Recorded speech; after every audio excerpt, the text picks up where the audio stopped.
Welcome to the Collide Kids Podcast, hosted by Christen Clark. This is a show for kids and families. You are going to meet new people and have fun while you listen. Let's do it!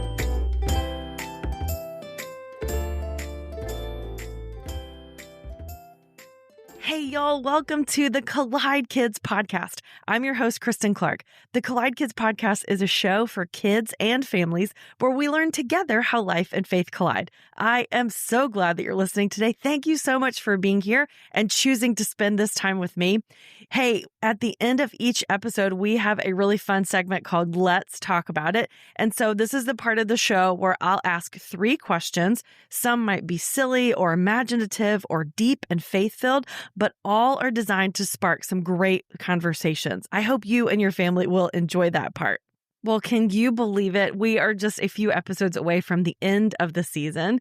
We'll be taking a little break over the summer, what I like to call a Sabbath season. It's a time to rest, to trust God, to dream big, and to get ready for what's next. I do it every year, and it's always so refreshing. But while we're on break, it's the perfect time for you to go back and catch up on past episodes. There's over 200 to choose from. So dive in and enjoy this summer. I'll be posting some of my favorites throughout the summer on my social media, so be sure to follow me on Instagram and Facebook at Collide Kids Pod.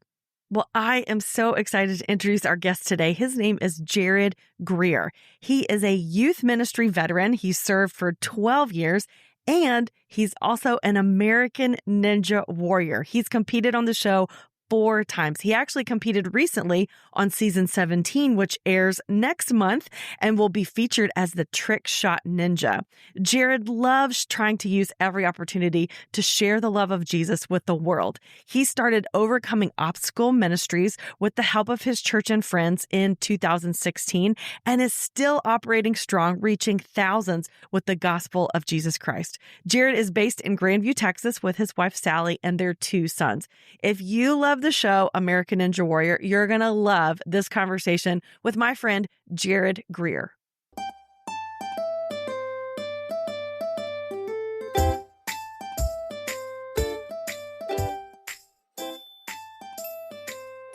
Well, Jared Greer, I am so excited to have you on the Collide Kids Podcast today. It's good to be here. Yeah, thank you so much for doing this. I'm so excited for our listeners to hear what your job is. Would you just introduce yourself and tell us a little bit about who you are and what you do? Yeah, absolutely. So my name is Jared Greer. I lead a ministry called Overcoming Obstacles Ministries. Way more important than that, though, I'm a son of the Father. I am married to my wonderful wife, Sally, and I have 2 sons, Micah and Bennett, 14 and 10. And I do American Ninja Warrior, and I take a portable course around and use it as a way to share the gospel. Very cool. Okay, that's so fun that's what you get to do. Just American Ninja Warrior all the time. Yeah. It's a lot of fun. It's also a lot of work to build a course all the time, but I would do it every day because it's worth it. Okay, I can't wait to talk to you about this. But before we get into your story, because this is a show for kids, I always ask my guests to tell me a joke. So, do you have a joke for us today? So I'm not naturally one to just be like, oh, I can remember this joke. I'm terrible at remembering like the punchline or whatever. And so, but I know you had my friend Daniel Gill on, and I had listened to his episode, and he did a ninja joke. So I felt like obligated that I needed to bring to a do ninja a ninja joke one. as well. So Okay, let's hear let's it. see if I can remember it. Here we go. All right. So what kind of shoes do ninjas wear? Ooh, I don't know. Sneakers. Sneakers. I feel pretty good about that one as a dad, you know? So That's my good. son Bennett is 10, and we laid in my bed and watched dad jokes like yesterday because I was like, I gotta have one, you know? Yes. So it's kid approved. That's even better. Kid approved, yeah. That's right. That's good. Okay, so let's talk about American Ninja Warrior. Now, this is not a TV show that you can just stumble upon and jump into. Like, you really have to prepare for it. How did you get interested in this show, first of all? And then how did you get on it? Yeah, so I grew up playing football, basketball, baseball. So just always naturally loved athletics. And so then like I never picked one. You know, you really need to kind of specialize in something to like become the best. So I was pretty good at all 3 of those. But preparing for college, I felt called to ministry. And in my freshman year of college at East Texas Baptist University, I was there and I was thinking about playing collegiately, and they had said I could try to walk on, but none of them were like, hey, here's a big scholarship, So I was wrestling with that. And at the same time that I was making that decision, my friend was like, dude, you feel called to ministry. Why don't you just jump in? And so I applied at this little bitty church, and they hired me as a freshman in college. Had like 5 Nice. students. I think one was the head deacon's son, and one was the secretary's daughter. So it was like 3 students other than the staff, So, Right. but got started as a youth pastor super young, and along the way, I started watching American Ninja Warrior. I think before it was like on NBC, it was like on some G4 network or something, Oh, okay. like back in the day. And so I would watch it, and I'd think, I can do that, but I had no idea, like I would sit on my couch, eat Doritos and Bluebell ice cream, and think I could do that. Now, I can tell you I've watched this show and I've never thought I can do that. No, I could fall into the pool. I could do that part. So it's not easy, so like I ultimately was like, I think I could do that, but just that was a thought, so but then some of my students were like, hey, Jared, dude, have you seen American Ninja Warrior? And I was like, yes. And they're like, you should try to be on that show. And I just kind of tucked that away. And then God moved me to another church, different group of students. They had no idea that I had had that conversation with other group. They're like, hey, have you seen American Ninja Warrior? I was like, yes. They're like, you should try to be on it. I was like, oh, this is a Yeah, there you sign go. from God, So I just Googled how do you get on American Ninja Warriors like 2013. Okay. So a long time ago. And you have to send in a 3-minute submission video and show your ninja skills and your personality. And because a lot of it's, they want personality and story, and they want to see that you're kind of athletic, And so I send all that in, crickets. I don't get picked, Yeah. So I just moved on. I think I just had my first son, and like I just ate, like I just was out of shape. And a year passed, I gained a pretty good bit of weight. And a year later, one of the producers from the show called me and said, hey, Jared, we liked you. Your video was kind of trash, but we liked you. And I was like, do you just rub this in, Oh. And they're like, no, but bro, we like you. If you make a new video and it's better, we're going to pick you. And I was like, let's go. So I hang up the phone, and I was like, that's awesome. And then I looked down and I was like, oh, shoot, I got to lose some weight. And so I lost, no joke, like I lost 30 pounds in 30 days, which I would not advise because I was like Whoa. starving, but I had to do it quick. So I lost 30 pounds. I'm running, I'm training, but I had never been on a Ninja Warrior course ever. I just thought it looked cool. So I submit the video, and I ended up getting picked, and I was so excited. I was so pumped. So yeah, I got selected, and then from there, it went about how you would expect it to go with no experience. Yeah. My first round that I ever got to be on, 2014, there's this giant log called the log grip. Maybe you've seen that, where you like hug this giant log. Uh-huh. And I ride this log down the slider, and it drops. And as it drops, I start to lose my grip. And usually you fall in water, right? Right. And so I realized like I don't land in the water because I slide down it. I land halfway on the platform, the mat, and I'm like, oh, I'm good. And I don't know if your listeners can relate to this, but I just had like a moment where I wasn't thinking, adrenaline spikes and all that. So I was like, I'll just get up and move on. But the log had swung out. And so as I get up, the log swings back for the knockout. It knocks Oh, me in the water. no. Super embarrassing. And what do they show on TV? They show that clip, Oh, right? yeah, And they so zoom in on that one, right? the announcer's name is Matt Eisman, and he's like, and the log comes back for the knockout. And so that was my first experience on American Ninja Warrior. So you didn't like go to like a ninja gym or something like that to train or to learn? They didn't even have any back then. So Oh, okay. maybe in Houston, that I live, just south of Fort Worth. And so at that point I was living near Dallas. And so they didn't have a gym that I was aware of. And so in Houston they had one, but I didn't even know about it. So Okay. just showed Wow. up, I'm doing pull-ups, I'm running. I'm like, I'm going to do awesome. You're like, I'll be fine. Yeah, not how it works. I showed up and the guys have like 800 abs and they're like total trained. And I'm just like this random youth pastor just jumping on this, I so. love your confidence. I love that so much. Yeah, it just did not work out, but it was funny. And at the same time, like I fell in love with the sport, and then there Sure. was a gym that popped up in Dallas. And then I started going and started learning and feeling more confident doing local competitions. And the next season I applied thinking there's no way they're going to pick me. Yeah. But they did. They picked me, and I was just like, all right, I want to hit a buzzer. I want to tell the world about Jesus. They have that like sideline interview, like, how are you so awesome? And I'm going to be like, Jesus. Yes. But that's not what happened. I got one No. obstacle further and I tripped and I fell and I was like, ah. And so, along the way, maybe, like people can understand, like, you can set out for these goals and you think that it's going to go perfect, but that's not life. I Right. have, my friend Daniel, he's won the whole stinking show. Like some people are just born to be the best, but like Yeah. the rest of us average people, like we can hold it down. And so like, I want to be excellent. I want to do the best with everything that God's given me. But, sometimes we trip, that's literally what I did on the third obstacle. My second attempt was I tripped on this show, and it is what it is, and I fell and I was like, man, what do you do when you fall? You get back up. And I just keep getting back up and saying, okay, God, how can you use my failures for your glory? How can you use success for your glory? Whatever happens, 1 Corinthians 10:31, whether you're eating or drinking or whatever you're doing, do it all for the glory. We'll be right back after this. Y'all get ready to turn it up because something awesome has just dropped. It's That's My King, a high-energy praise song packed with joy, wonder, and celebration, brought to you by Dove Award-winning artist Yancey.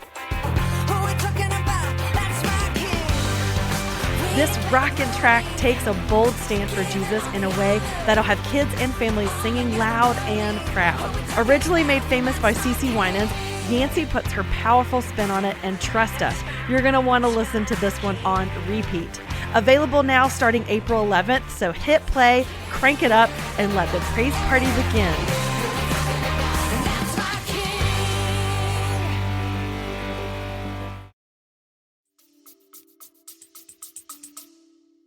That's so good. And I think too, it's good to have a passion to win or to be a champion or to hit the buzzer. But I think when we do that, we hold that with open hands, knowing that, what, I want what God wants and whatever he wants best. I'm going to work for that and I'm going to train hard and I'm going to do it to the best of my ability. But having this open hands to say, but it's still in God's hands, whatever happens. So Absolutely. I think that's good that's how you approached it. How many times have you been on American Enjoyer? So 2014, 15, 19, and then this upcoming season, I got back. And so this will be my fourth time on. It'll be, I believe the episode will be June 23rd of 2025. Now, how was that after not doing it for so many years? What was that like? Yeah. So the first time, I fell on the giant log. The second time I tripped on another log. And so like, no I hate logs. For you. So then 2019, like there was a gap there, right? Like, so 2015 to 19, I hadn't been on. And so what I did in between, and I'll answer your question, the long answer is like, in between, I was like, man, I didn't get picked, but I love this. And I had heard that you could be a course tester. So I emailed the challenge producer and I was like, hey, can I come be a tester? And he said, yes. And so I stayed involved, like instead of like, if God was calling me to move on, I would have just moved on, but I just fell in love with it. And I thought maybe there's a way to use this for ministry and just a way to just, do this thing. And so I became a tester. And so 2016, 17, 18, I was a tester, just getting to try obstacles. It's being a crash dummy, basically. Like, you're just like, is this too hard? Is it too easy? And the producers are helping figure out, using you to figure out if it's the right course. Yeah. And so I did that. So then 2019, I got back on, and every time I've been on, I get one obstacle further. So I fall on the second, third, fourth. There's 6 obstacles on the first round. That's where you can hit the buzzer after the warped wall. So then, there's this hiatus from 2015 to 19, but then 2019 to 2024 is when we filmed. It was crazy. And this time I was the first competitor of the season, like filming. So the nerves and the weight of that was wild. But I just went into it saying, this range of emotion of being a human, like I'm anxious, I'm freaking out. Oh my gosh. Yeah. And then I'm like, no, I have peace from Jesus. And so, but the moment I stepped on that stage, I had that peace and I just full sent it and went for it.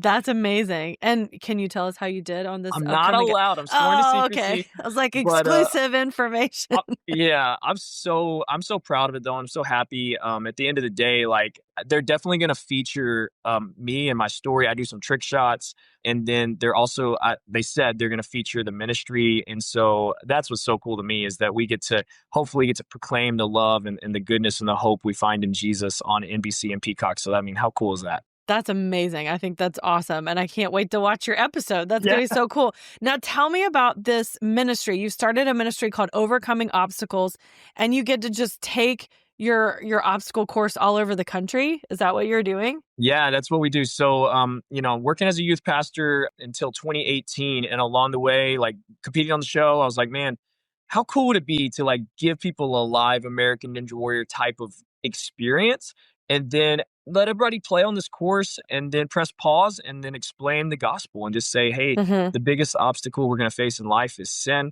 And that none of us can overcome that on our own, but that Jesus came down. He lived the life we could never live. He died the death we deserve to die. He rose from the dead. And if you'll turn from your sin and believe in Jesus, you'll be forgiven, have everlasting life. And so I love declaring the gospel. I love just trying to make it clear for kids, teens. And so we created this experience, and my dad and I, we just built like this wooden structure, and we had an event at my church that Daniel Mm-hmm. Gill spoke at, and it was great. And then I did a few events for some other churches. Sometimes, no offense, youth pastors, but we're not always very smart. I called my youth pastor buddies. I was like, hey, I got this idea. Can I come test it on your group? And they're like, yeah. Let's And go. so I go do some events, and 5 teenagers give their life to Jesus. And I'm like, Wow. let's go. And so I was like, man, maybe this could be a thing. And so, I mean, at the beginning, we had like nothing professional. It was all like mattresses covered in tarps and like this crazy experience. But it was fun, and it was great, and every event went really good. And so these guys in my church believed in the mission. They believed in the concept. And God put me in a church with this guy who builds parks and playgrounds all over the Oh, Dallas-Fort Worth wow. area. So he was like, dude, I want to make you some stuff. He made me a salmon ladder. He made me a 15-foot warped wall. And Whoa. he gave it to me. Another guy in my church built this structure for like swinging on rings and stuff, gave it to me.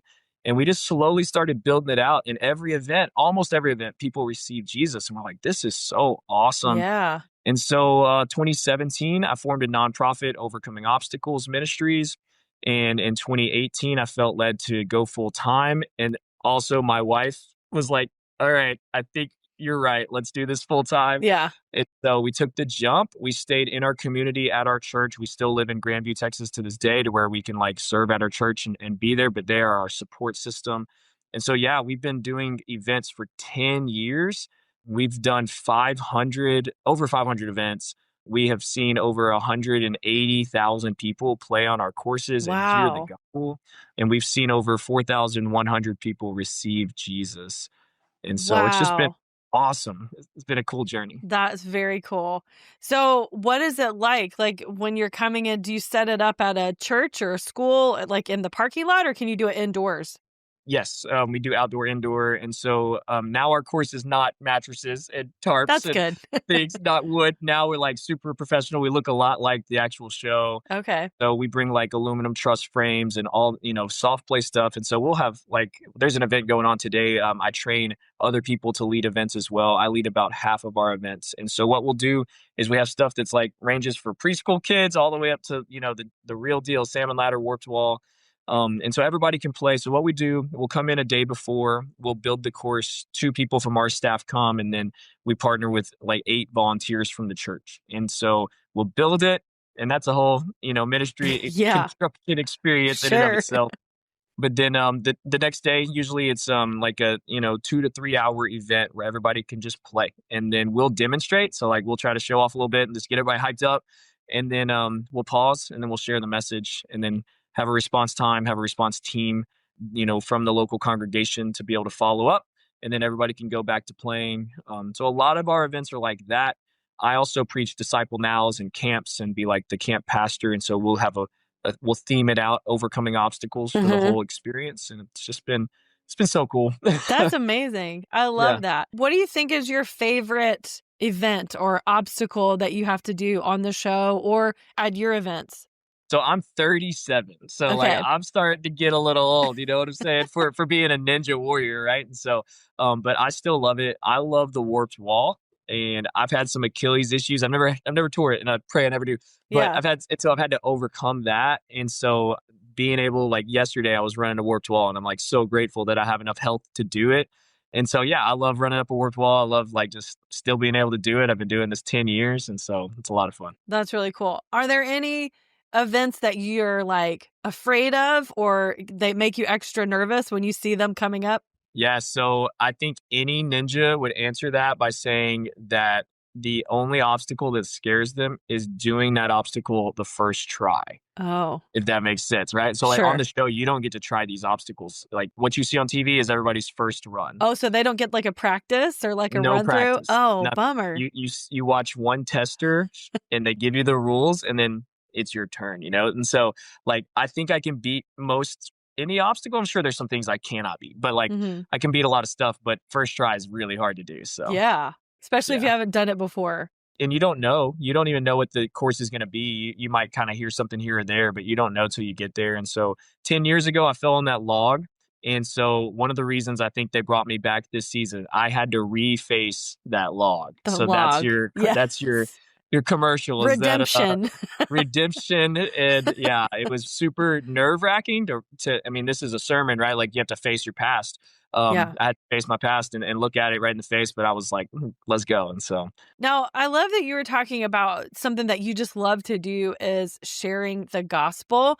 And I know, you have this amazing platform that you get to share the gospel with the Overcoming Obstacles course, and you get to do all these things. But I think there's lots of times where we get to share the gospel just in our everyday life with our yeah. friend or something. So would you just kind of share a little bit about how our listeners today could get better at sharing the gospel? Because I think some people, I'm one of those people, it makes Yeah. me a little nervous, honestly, to share the gospel with someone. What would be your advice for them? That's such a good question.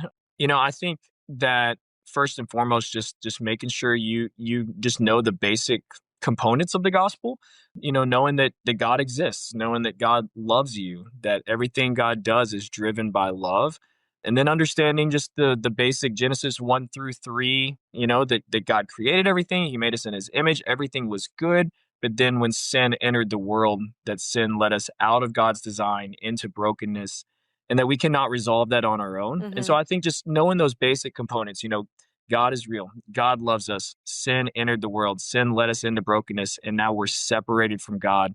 I was raised like learning the Romans road, and that's kind of always in my mind when I'm trying to share the gospel is like kind of a roadmap to say, Romans 3:23, all have sinned and fall short of the glory of God. Romans 6:23, the wages or the consequence of sin is death. And so I know I've sinned. We've all sinned. There's a consequence for that. Then to go back to Romans 5:8, that God showed his love in this way, that while we were sinners, Christ died for us. And so we've sinned. We deserve punishment, but Jesus came and took that punishment. And then Jesus rose from the dead, and he offers to all of us forgiveness, and God's given us free will, and so Yeah. we can choose to go down our own path and try to figure things out on our own, or we can listen to what Jesus said. Jesus said that, with 2 words is how he described to receive the good news, the gospel, to repent and believe. And so I just think just learning those basic components and mastering that just for yourself, that the gospel and that you've received Jesus, that you have him in your life, and that you've truly repented, you've changed your mind. You don't want to go your way anymore. You want to turn and follow Jesus. And then I've heard people talk about the word believe with 3 components. The first is to hear the information about God. The second is to agree with it. And I think a lot of people stop there. They hear that information, they agree with it mentally.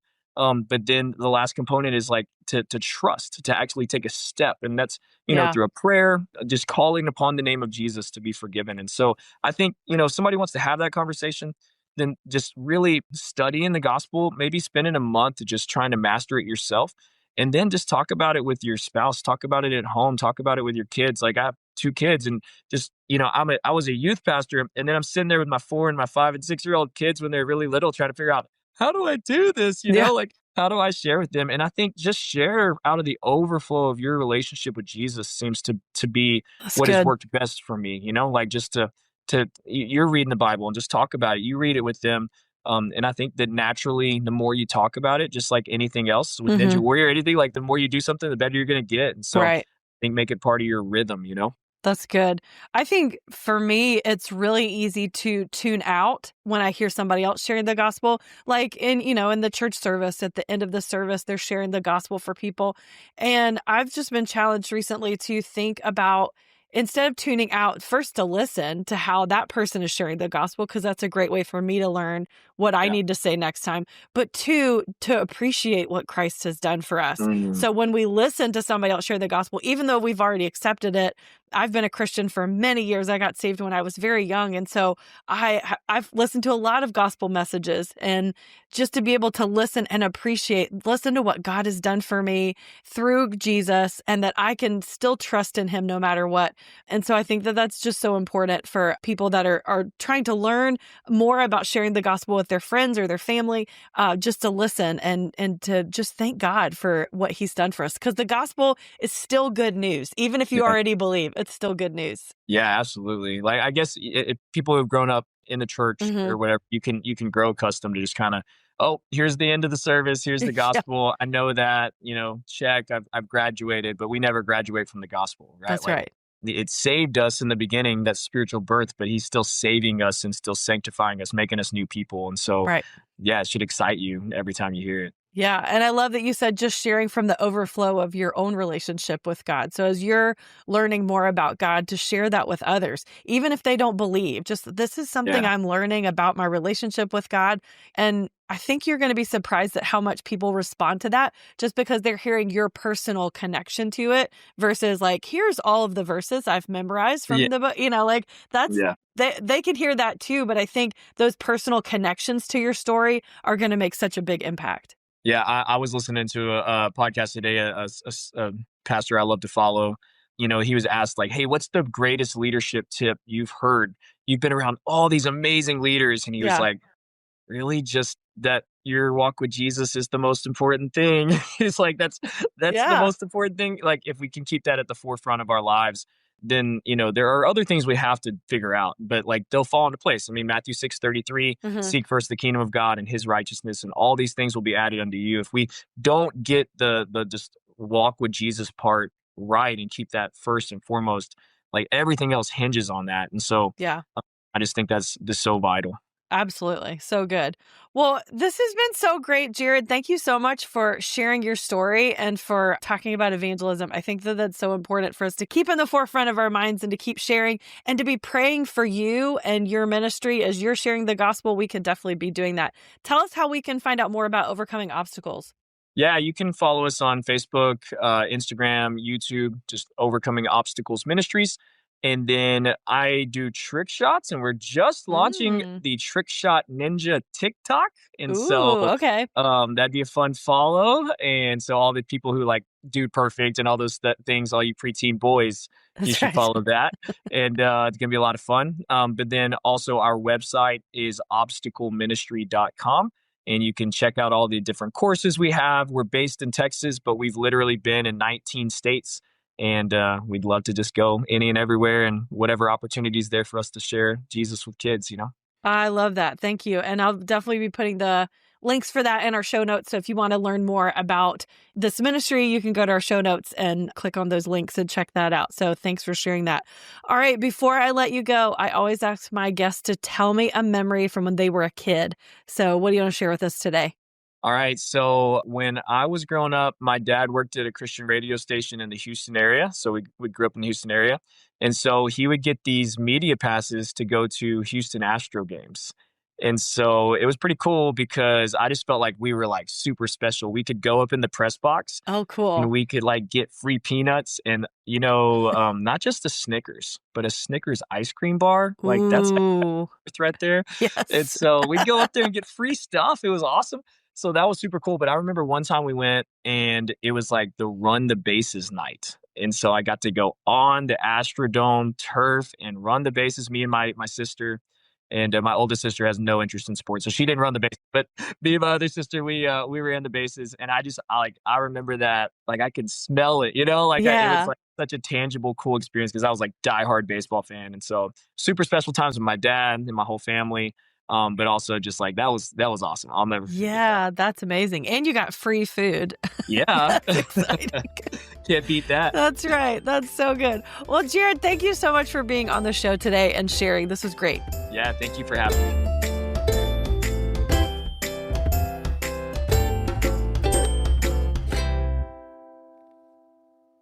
Oh, that was so fun. Okay, seriously, how many of you have watched this show or a very athletic obstacle course show like American Ninja Warrior and thought, yeah, I could do that? Definitely not me. I have not had those thoughts. Jared had such an amazing attitude. He always thought, how can I use my failures for God's glory? And how can he use my successes for his glory? What a great way to look at it. He also said it's good to want to strive to be the best and have goals and do everything with excellence, but sometimes we mess up or we make a mistake or we fail, and that's okay. That's part of life, and it's about what you do next. It's about how you get back up. I thought it was so cool how people in Jared's church and his youth pastor friends were willing to help him start this ministry and donate supplies and resources for him to create a ninja obstacle course that he travels the country with sharing the gospel. I am really excited that we get to see Jared's comeback story this year. And just like he had to face his past failure with the log, we also are going to be in situations where we have to face the past or face things that scare us. But we just have to remember that God is with us always.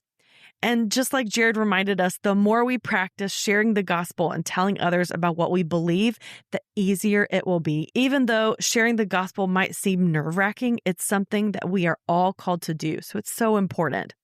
If you'd like to learn more about Jared and his ministry, Overcoming Obstacles, and maybe if they're going to be at a location near you, just head over to his website, obstacleministry.com. You can also find him on YouTube at Overcoming Obstacles. And if you enjoyed today's episode and you want to hear more about American Ninja Warrior, you can listen to my other episode where I got to interview Daniel Gill, who is also on the show. That was in episode 167. All right, well, now it's time for one of my favorite parts of the show. This is our family discussion segment. This is where I ask a few fun and thoughtful questions to help you keep the conversation going.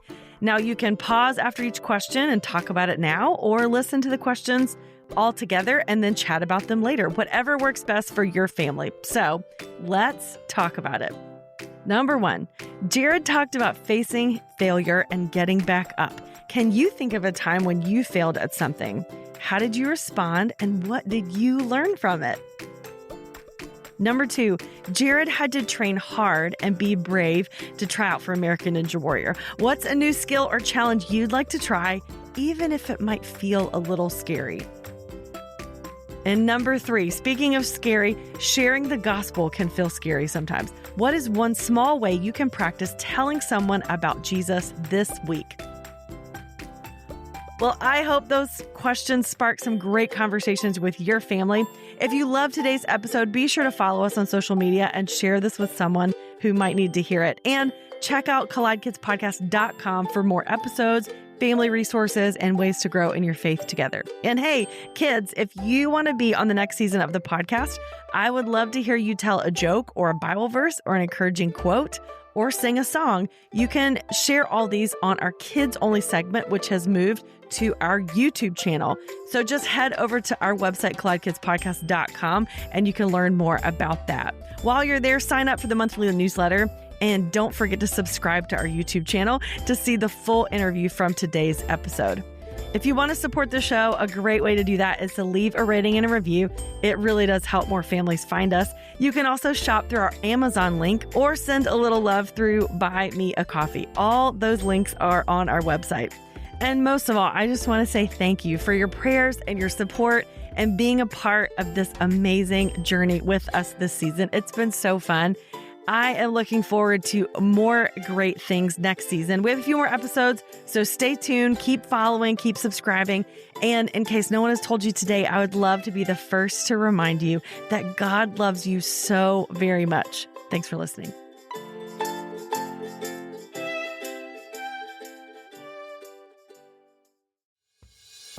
You know, raising kids in the digital age isn't easy, but Bark Technology makes products that help parents keep their kids safe online and in real life. They have an app, a phone, and a home device that lets families set parental controls on their internet-connected devices. I love the app because it helps us manage screen time and blocks websites and apps we want our kids to avoid. It also sends alerts and gives us the ability to monitor texts and social media and even track your child's location. Visit bark.us to learn more about how you can keep your kids safe online. Use the code COLLIDEKIDS to get 15% off your subscription of the Bark app.